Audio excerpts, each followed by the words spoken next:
Okay, so 4 na pinto, 2 pinto doon, 2 dito. 2 pinto.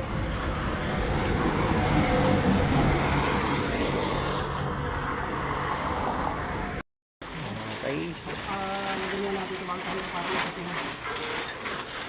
maulan, so lagyan ng manta. Nababasa ang kahoy, sayang ang liha.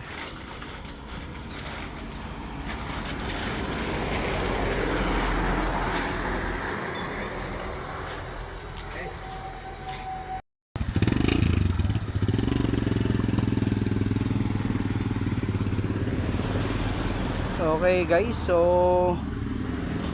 pinick up na yung 4 na pinto natin, and then may another order sila, 3 pinto, and then ito po, meron tayong naka-reserve dito, 1 pinto. So tambak ulit po tayo ng project. Yun po, salamat sa mga nagtitiwala sa mga order po. Message lang po kayo, quality ng pinto natin. Ito po, solid wood po, Gemelina. Option nyo po ng kahoy, pwedeng mahugan pwedeng Gemelina. Yun lang po, at maraming salamat.